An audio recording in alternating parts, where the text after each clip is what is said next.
Hey guys, and one of the reasons I'm making these videos is so that I can share with you some of the content that I've come across that I found to be helpful in me understanding this pandemic. And this particular article from the Washington Post I thought was pretty awesome because it helped me see visually why the government and the CDC are recommending social distancing. And so I want to go over some of the simulations in this article, but I really hope you check it out yourself. So I know over the past couple of days, you've probably heard about this idea of flattening the curve. And in the previous video, it showed this idea of flattening the curve and the ramifications on the healthcare system. But this actually helps you visually see what happens when everybody is just sort of ignoring recommendations and moving around and business as usual. So let me sort of set you up so you understand what's going on in this simulation.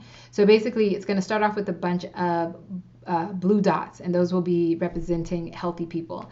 And then it's going to have one brown dot, which represents one sick person. And all of these dots are going to be moving all over the screen, and they're going to be bumping into each other. And basically, the sick person will be infecting people, and then more sick people will infect more people.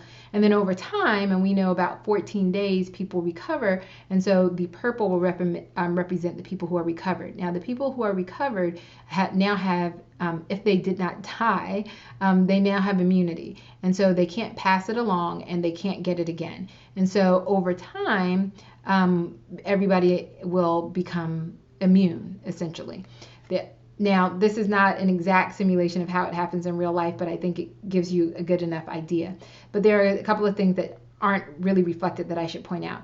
So this isn't reflecting the people who actually do die from the disease. And it's not representing the people who will never come in contact with the virus and never get sick. So those are missing from the simulation, but I think you'll get the point. So like I said, you start off with a community full of healthy people. And as the virus starts to spread, everyone in this simulation eventually gets ill, and then gradually people get better and they recover, and that's the purple. But what I want you to notice here is the steepness of this curve. And again, as I talked about in the previous visit, when a bunch of people all get sick at the same time, it will overwhelm the healthcare system, and it will have adverse effects on everybody in terms of the amount of money it costs our system, as well as the amount of lives it costs our system. So again, this is not ideal, but this is an example of what it looks like if you just decide to roam the streets as you've always done.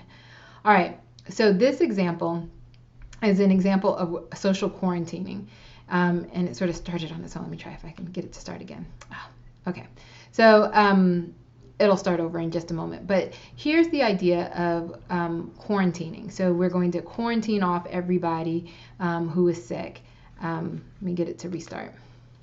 So you're going to quarantine a bunch of people. But what studies have shown, and I found this to be quite interesting, is that it's really hard for people to maintain a quarantine. And I know right now we're talking about us being on this sort of social distancing / quarantining, self-quarantining ourselves for like 2 weeks. But the reality is that this virus is going to last much longer than 2 weeks, and I'll talk about that in another video.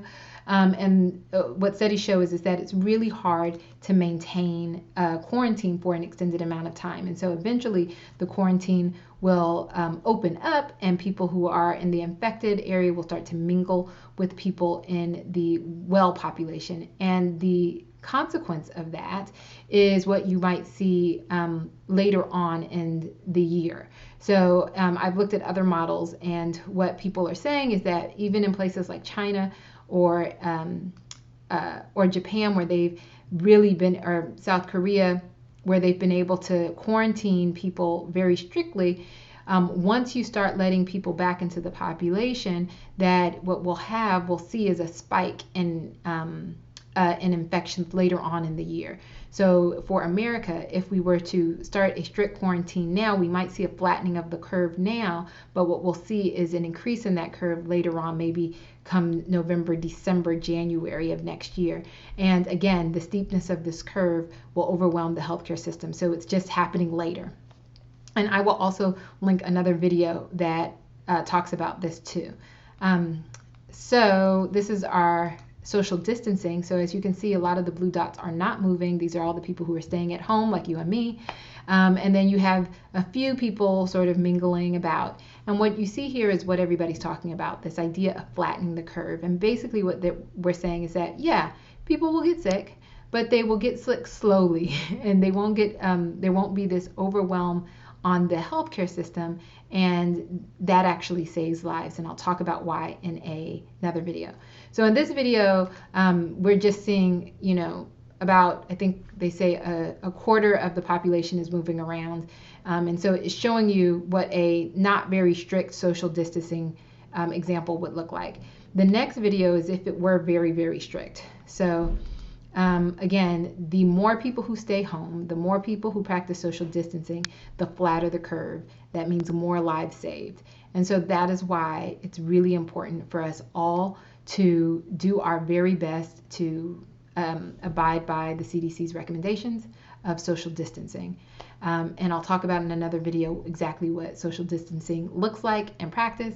But I hope that this video was helpful, and if so, go find the Washington Post article and read it for yourself. All right, thanks.